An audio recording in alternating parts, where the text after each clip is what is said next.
Vì lần này yêu lần nhớ là của lỡ mùa cho có dây rong câu này à, đấy giờ chìm stone rong câu nó thì nhà nhất đâu Sacramento nó đào lúc ta là của 99 range, giờ thì nó tôi nói chuyện là họ tôi sai thế này là tôi làm mà lỡ mùa thì rong câu thì rồi quay tụi chú thì này cả thì mình này cũng chỉ cả thay tụi chúa vậy thì mình này cũng cả thay và bây giờ mình đi nói thì mình cho cha để cũng thay cái nói vậy, so cái thì nó là Sacramento á,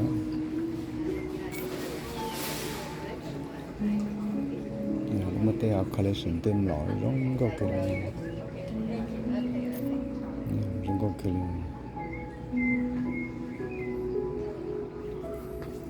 they are so beautiful.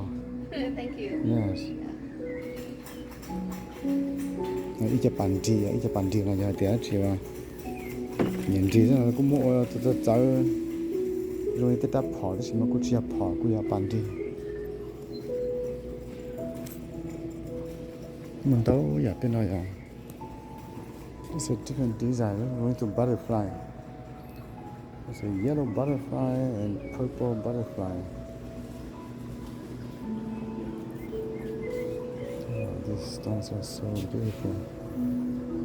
Nó cũng giờ để nó cũng giờ dù là gì qua đô la, mà để cái tập nó giờ dù là sắp qua đô la thế mà. Okay, let's go to 99 range. Thì tao chỉ lúa 99 range rồi mua rau món nó luôn, mua tao giả cái này.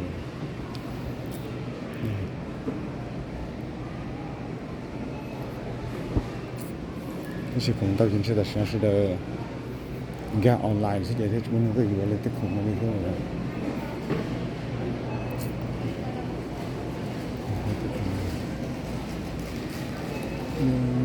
Travel, ở này ilu à travel agency này, travel agency. Khủng nọ khủng hậu mà, dơเลยนะcũng là ta chỉ đi tàu này, bây giờ nó nhu nó tự là sao cũng mua theo nhu là ngày nhu mua thì ngày tự cho cũng mua theo téo vậy, đó chỉ mà hồi rộng món nào sẽ để nó theo téo này, mình tàu giả cưng cũng, bây giờ ít bao nó là cậu xa đô la này, mua ít quần na như là hồi chúng là có phải mua ít quần na như là hồi cậu xa đô la. Thôi im lặng với cái cần có thôi nó sẽ là nói nhiều kỳ ra này. Nó tofu nó ít quá bây giờ ít là cho kiểu xin là như bây giờ vậy. Bây giờ bắt tofu đúng nào.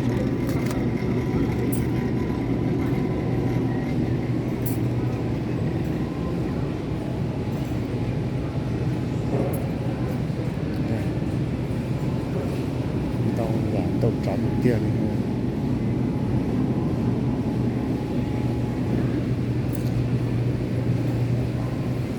là luôn nãy đi nãy về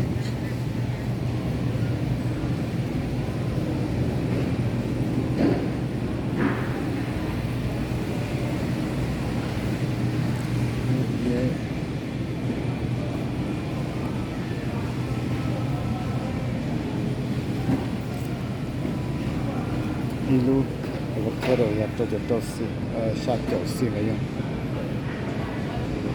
chúng mình kêu ta làm này ta làm cái ilu ít lại tự đi thôi, ta làm một cái gì rồi chứ một kia mang con này ít, rồi đó là ít hậu cho đô la, rồi đó là rồi đó ít hậu là chua đô la cho purple là cho xỉn mua này ít là ít hậu là chua đô la thôi. Nên cho mua ra lửa tới chợ này mua tỏi nên nó rồi là cả chín nọ nhá nên tới chợ đó tới chợ là kỳ hàng luôn.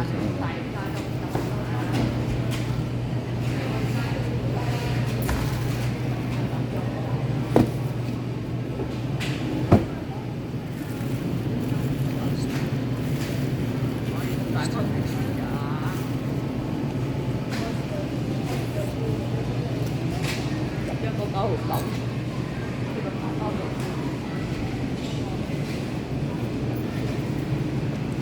们知道呀？